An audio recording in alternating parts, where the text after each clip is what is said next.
In RPG style games, there will always be a few classes that get treated like red-headed stepchildren.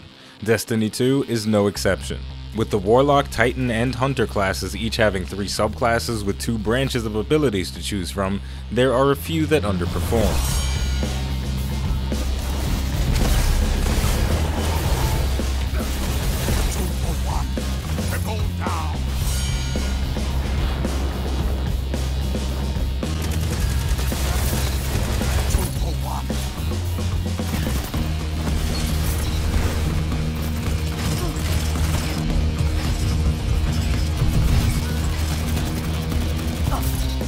But even the red-headed stepchildren have some interesting potential. Today we're going to talk about the Dawnblade, a Warlock subclass. Destiny 2's battlefields are predominantly two-dimensional. Except for drop pods and the occasional gunship occupying the sky, allies and enemies alike rarely need to look up. The Dawnblade makes a home in the prime, airborne real estate that's been left alone and dominates it with acrobatic dodges and a long-lasting super ability that rains fiery death from above. Like every subclass in Destiny 2, the Dawnblade has 2 branches to choose from, the Attunement of Sky and the Attunement of Flame. Sky focuses more heavily on aerial combat, while Flame finds a nice balance between dominance on land and in the air.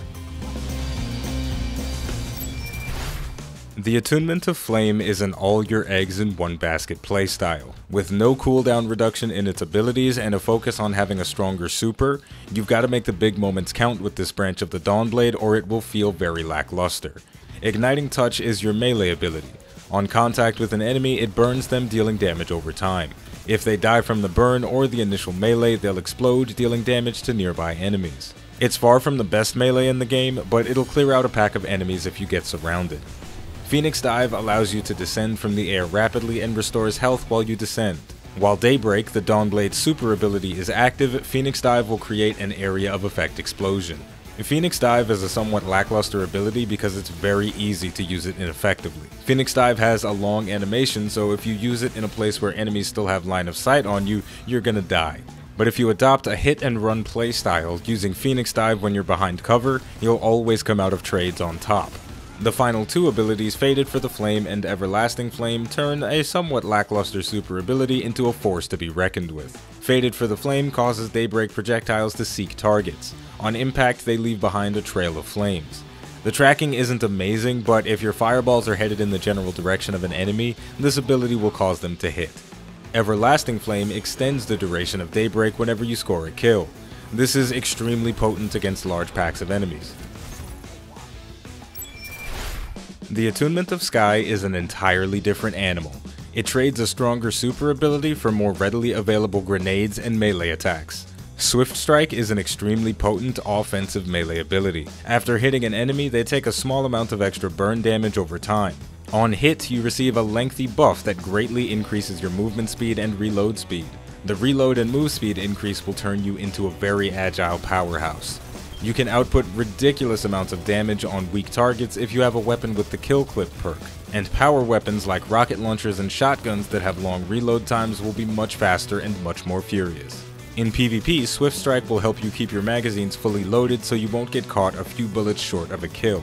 Because of the Winged Sun and Heat Rises abilities, Swift Strike will be active a lot. Winged Sun allows you to fire your weapons and throw grenades while gliding, and Heat Rises restores melee and grenade energy when killing enemies while airborne.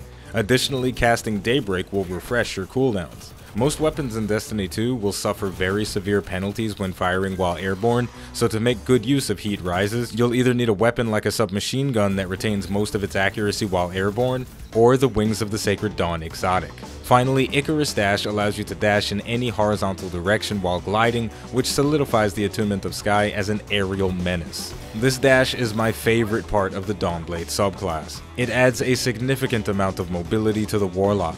While Voidwalkers with Blink can still beat you in a race from point A to point B, the instantaneous direction change of Icarus Dash will get you into and out of more dangerous situations than you can count. Overall, I think the Dawnblade is more misunderstood than it is underpowered. It's a bit more difficult to manipulate than the Voidwalker, and the Stormcaller is very straightforward, but once you get a handle on fighting in the third dimension, in other words in the sky, then the Dawnblade starts to come into its own. The Attunement of Sky feels very quick and visceral once you get into a good rhythm of gliding, throwing grenades, and shooting, and the Attunement of Fire has big swings in momentum. Once your super is ready, everything is going to burn, everything is going to die, and it feels good. And finally, the Dawnblade has interesting subclass-specific exotic equipment. Wings of Sacred Dawn, Starfire Protocol, and Sunbracers all dramatically increase the power of this subclass.